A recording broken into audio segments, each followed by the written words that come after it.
Peace and blessings to everybody out there today. Hope everybody is having a good Friday. Sabbath day is approaching for the ones who keep it, but if you don't keep the Sabbath day, please do still try to give yourself rest through your grind, through your ambition, desires, or careers, anything you got going on. Please still do try to go see family and friends as we continue on to move forward with the Lord, and also do old things or new things to grow closer to God on this Sabbath day.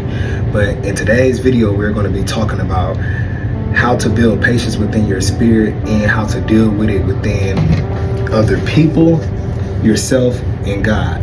How to deal with patience with other people, yourself, and God.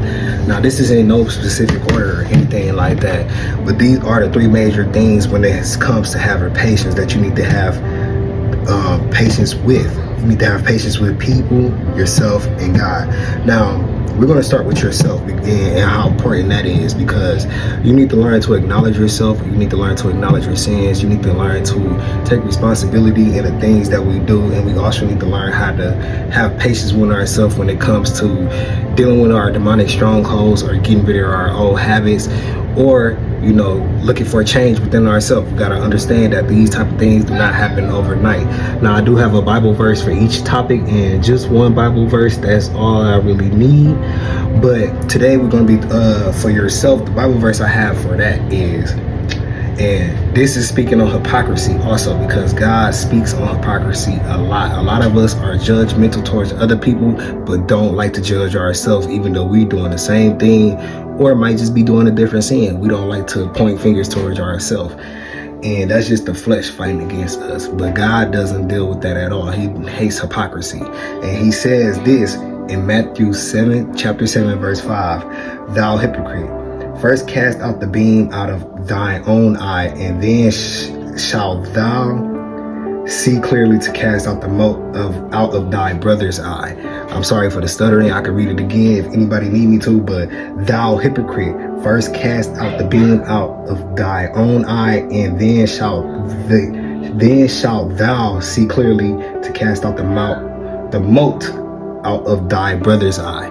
Now, all that is saying is to, first of all, you can't help anybody else if you're not even trying to help yourself. You got to want it for yourself. You got to fix the things that are within yourself before you can try to take anything to help anybody else. That's all that is, because a lot of us like to help other people.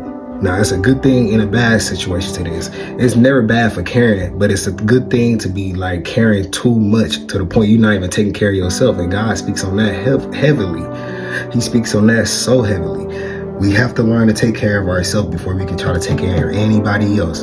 And that's really just, where we start at. And when we want to acknowledge God, we got to acknowledge ourselves also and who he say we are, and understand that we are human. Now, you cannot beat yourself up when it comes to dealing with situations like these. I dealt with this a lot, beating myself up. You got to understand you will fall, and a lot of things you are trying to change within yourself, you will fall to it. But that you got to understand that God doesn't look at when you fall. He looks at when you rise again. He want to work with people who don't like to give up on themselves. He want to work with people who want to be strong and ask for and do the things that they ask for. Now, to move on to the other one is dealing with other people. How do you have patience with dealing with other people? Well, first of all, you need to learn how to become more sonder, S-O-N-D-E-R, sonder. It just means that everything and everybody, or understanding that everything and everybody has a life that may not or may involve you. You got to understand that people have lives besides you. We can't be narcissistic in other people's life. We can't be trying to be controlling, taking care of, or trying to do like things that to like take advantage of other people just because the way we feel. We got to understand that we got to have patience with people and the things that they go through too. A lot of us be asking for help, but how you know the other person don't need help? And for the verse for that, to be more understanding with people, God says in Proverbs chapter 20, verse 5, "Counsel in the heart of man is like deep water, but a man understanding will draw it out." Counsel in the heart of man is like deep water, but a man with understanding will draw it out. So counsel, things that we talk about together, very deep things. A lot of people hide their feelings away very deeply, and it'd be hard to talk to other people because they feel like other people will judge them or not be even understanding. But God says a man with understanding will draw it out. We can draw out these problems together if we learn to be more understanding instead of just being judgmental. Like, no, you shouldn't be doing this. Well, yes, we can say you shouldn't be doing this and stuff like that. But have you understand what the person is even going through to make them indulge in it? Now, some people may like to just indulge in things for pleasure, for fun, or things like that. But regardless, if we learn to be more understanding, even those type of people who like to do it can come out and tell us what's the problem when you know this is wrong. You feel me? Now, for the last one is God, and God is the most important.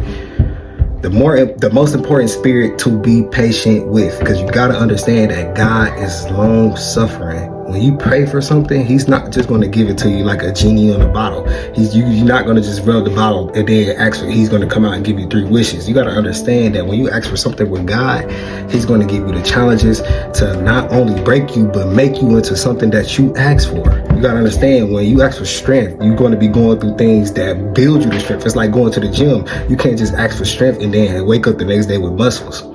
You feel me? You got to go through the trials and tribulations to get where you want to be, because he is long suffering. Because if we don't know what our limits are, how do we know what do we really want? How do we know the consequences that come with what we're asking for? And that's what we have to understand. And I got a verse for that also. And he just tells us in Proverbs 3, Proverbs chapter 3, verse 5. And it says, trust in the Lord with all thy heart and lean not unto thy own understanding. And always acknowledge him and he shall direct thy paths. And always acknowledge him and he shall direct thy paths. Now, again, we got to know what or who we're talking to when it comes to God. Just look at the things that you are doing in life and really think about how they really make you feel when it comes to the Spirit of God and what he says in the Bible of what is right and wrong. And if you understand what that even means, or just think about the daily life that we already live and we know what's right and wrong that we indulge into, and try to just change that around and follow God in a righteous way. When he says acknowledge him in all ways and he should set thy paths, he means to acknowledge yourself, him, his word, other people, and have patience and faith. That's it for this video. Please continue to build patience within yourself, because you got to understand, everything that we ask for, we may not receive it right now. We may not receive it in the next month, and we may not receive it in the next couple years. But understand that any trials and tribulations that you are going through right now, God sees that you're ready. That's why you're going through it. You may just be the only problem of you not being ready. You may feel like you're not ready for it, but trust me, if you're going through it, God is preparing for you for something greater. Peace and blessings.